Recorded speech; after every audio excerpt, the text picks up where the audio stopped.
Hello, my name is Janice Ford, and I am a certified life transition coach, and I'm also the owner of Into Positivity Life Coaching. Please check me out at www.n2positivity.com. So this is a follow-up to one of my earlier videos, and I was really hoping to make this big celebration of me earning my certification, something that had been in the works for probably about 10 years. I put it on hold when my son was young, as I was a single mom, and just the whole idea of finishing the process just seemed like it was out of reach at the time. So this is a big celebration for me in some ways, but it is also bittersweet in other ways. For those who, like I said, know me, know that, like I said, my son has been my main focus, and I've literally given him 200% of me and my time. And it was really based on a promise that I made to my mom, and something internal. I said to her on her deathbed that if I could just be half of or 50%, I should say, of a mother to my son that she was to me and my siblings, that I would absolutely consider my life a success. And I meant that. And she passed away when my son was just 1. So in this last, 30 days and some change, I've had to deal with, such a change, even in my own life.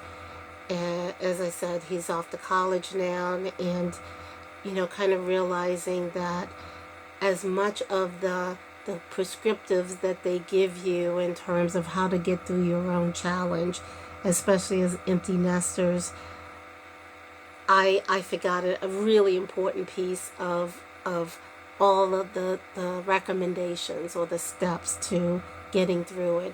And that was to actually lean into what you're feeling. It is to recognize that you have gone through a major change in your life. You are dealing with the road that you had, you no longer have any longer. You are dealing with the fact that you have a person moving in and out of your house, and even though you're no longer dealing with the bread being laid out on the countertop that he forgot, or the piles of wash rags that end up in some corner as if he had a maid, you do realize that is no longer the case, and your world has changed considerably. In leaning in through my own transition, I was able to stay in the moment and recognize, or start recognizing, moments when I was really feeling sad, or something I really, really felt was alone. I realized that these random conversations I would have just because he was in the house were no longer.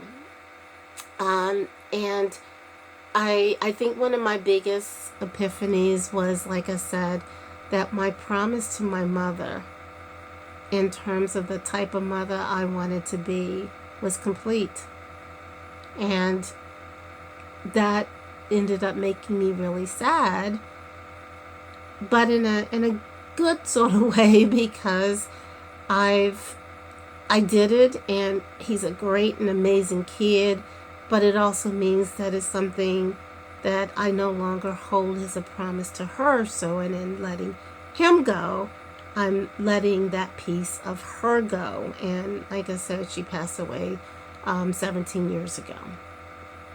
So some of the tips that I recommend, as I've been going through my process, and I've been feeling a lot better these past few days and being more productive, and my emotions have returned back to some sort of normalcy, because I recognize that they were replaced. Things at work were just annoying me, but it was really certain things that I was dealing with in dealing with my transition, and for me to stop and really recognize that that was really the source of my sadness at those moments, or my feelings of grief at that moment. So things that I decided to do was I needed more me time. You would think I don't need more me time, but I needed it because I needed to be more in the moment and more aware.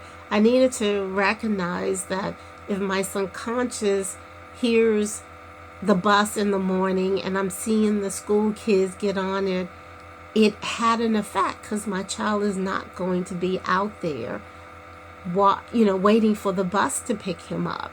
And if I push it to my subconscious instead of my conscious, then I'm recognizing that that piece is bothering me, but I don't know why it's bothering me. So I started walking and thinking and okay, what is it about this moment that is making me feel this particular way? And it has helped a lot. And in some of those moments, yes, there has to be a tear. There has to be grief. There's some crying, some, just feeling the loss so that you can move past it. Once I went through that stage, the great stage becomes where I started getting more energy. And I became more productive. So I'm very excited that in this past week, I really started pushing again on the things that I really wanted to do. I really wanted to get my coaching guide done. It's done. Hooray! It should be posted really soon. And I was able to start writing out my outline for upcoming workshops and webinars that I plan to launch over the next couple of months. But all of that took place after I shut down for a while, and I recognize that I'll still have the moments where I will feel like confused. I will feel like, oh my goodness, what am I doing? Because I'm not being the person I thought I needed to be for at least 18 years.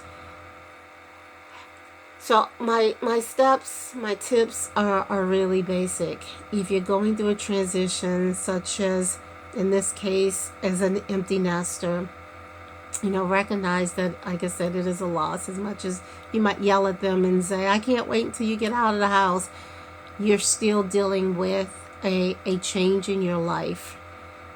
Recognize that all the busyness, you still have to come back and deal with that. And then start prioritizing in terms of your busyness. What are the things that you really want to get done? And put a date on it, put a deadline on it, and start moving on those processes.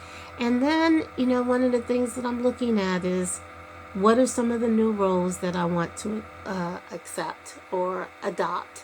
I'm looking at sitting on a board of directors. I'm looking at, possibly getting out there and stop using my child as an excuse for me not, having an adult relationship again and claiming busy. So if you transition from one role to another, recognize what you're leaving behind and what you're moving to. So those are kind of my tips as I go through my journey. I wish you well on your journey through your transition from wherever you are to wherever you plan to be. So again, please visit me online at www.intopositivity.com. And if there is something we can talk about, I do have complimentary discovery sessions. I do them online, or we can also meet in person if you're in the DMV. But please come check me out. I would love to help you through your transition as well.